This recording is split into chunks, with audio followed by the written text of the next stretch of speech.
राधे राधे बहनों, मैं रीता अपने यूट्यूब चैनल में आपका बहुत बहुत स्वागत करती हूँ। और आज मैं आपके लिए बहुत प्यारा सा एक जच्चा गीत लेके आई हूँ। मुझे पूरा विश्वास है जच्चा गीत आपको पसंद आएगा, तो बताना कैसा लगा मेरा ये गीत। जब से सउरिया में पड़ गईली हो, दुबारा गईला राजा। जब से सउरिया में पड़ गईली हो, दुबारा गईला राजा।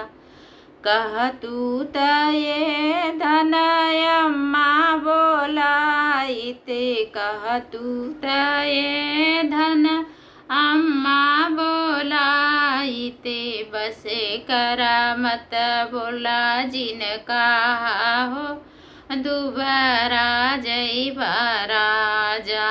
बसे करा मत बोला जिनका हो, दुबारा जइबा राजा। जब से सउरिया में पड़ गईली हो, दुबारा गईला राजा।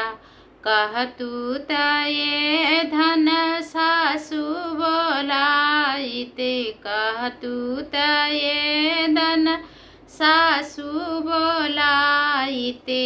जल्दी करा हल्दी मोटर कार्य करा हो, मोटा जइबा राजा। जल्दी करा हल्दी मोटर कार्य करा हो, मोटा जइबा राजा। जब से सउरिया में पड़ गईली हो, दुबारा गईला राजा। कह तू त ये धन भाभी बोलाइते, कह तू त ये धन भाभी बोलाइते। बसे करा मत बोला जिनका हो, दुबारा जइबा राजा। बसे करा मत बोला जिनका हो, दुबारा जइबा राजा। जब से सउरिया में पड़ गईली हो, दुबारा गईला राजा।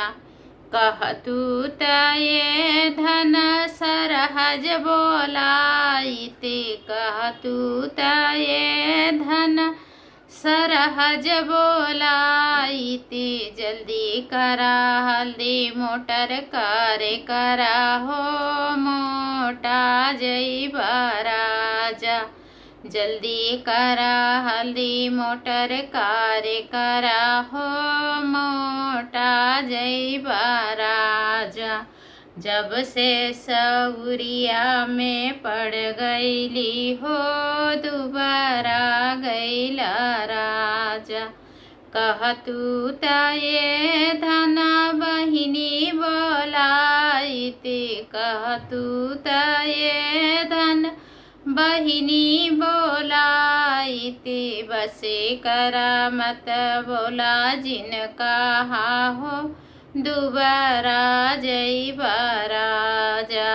बसे करा मत बोला जिनका हो, दुबारा जइबा राजा।